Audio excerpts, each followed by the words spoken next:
Joining us now is Olaolu Aganga, Mercer's U.S. Chief Investment Officer. It's great to have you back on the show, and that's where I'm going to start because we've talked about emerging markets and investing there, but it's tended to have an asterisk attached to it, which is excluding China. So walk me through how you're approaching it, how you think about it, what that means both in terms of investing in China and avoiding it.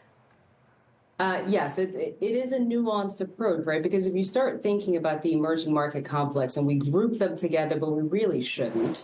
We have countries like Brazil, India, Taiwan. Those countries have demonstrated clear resilience, growth potential, and really underscores the importance of geographical diversification, right? So you need specialized knowledge in order to be able to do that.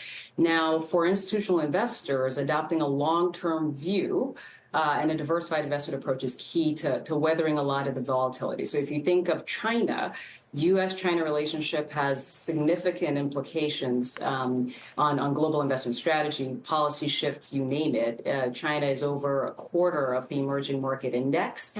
It is cheap from a valuation perspective. Some could think it could be a valuation trap, but you require expertise on the ground that knows the names, able to navigate them. And as you sift through, you do find pockets of value. Okay. So if we expand this out, we're coming up on the end of the quarter. S&P poised for a 10% gain since the start of the year. We're up more than 30% over the past 12 months. When it comes to institutional investor flows, we do talk about these rebalancing. What does this mean when you think about stuff like pensions, for example, which tend to be well-funded right now, and how that money is shifting and the role that, say, fixed income is playing when equities have had such a strong rally? Yeah, I mean, firstly, if you're lucky enough to have a pension, that's a great thing. Pensions are well funded. As of the end of February, we do a pension barometer. We've looked at the state of retirement for quite some time. Pensions, S&P 1500 rose about 1% in February. So it's another strong month. Big contributor is equities. There are moderate rate increases that have contributed as well. But equity markets really have contributed to the improved funded status as they continue to have a bull run. And it's consistent with what we've been seeing through the end of 2023. And we monitor the funded status of pensions through time and comment on that and really research that broadly speaking. But if you are fortunate enough to have a pension, this is a great environment for you. Olaolu, tell me about what is happening in fixed income overall that you see because of what's been happening with rates, or what the expectations are for rates. We were just talking about RH, and the numbers weren't good, top line or bottom line, but the stock is higher in overtime in part because there's the expectation that rates have peaked and better times are ahead. So as you look what people are doing in fixed income, shifting duration, does that reflect this expectation as well? Yeah, I mean, right now we're at a stage, and we've talked about this before.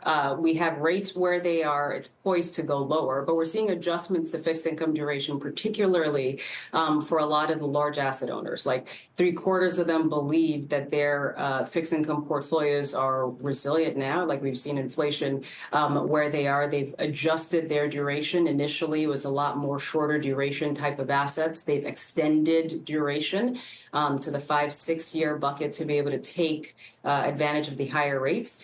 But as rates go lower over time, you will continue to see an extension in the duration position, and we're already seeing that over the last few months, and we're actually recommending that clients continue to adjust their duration positions through time.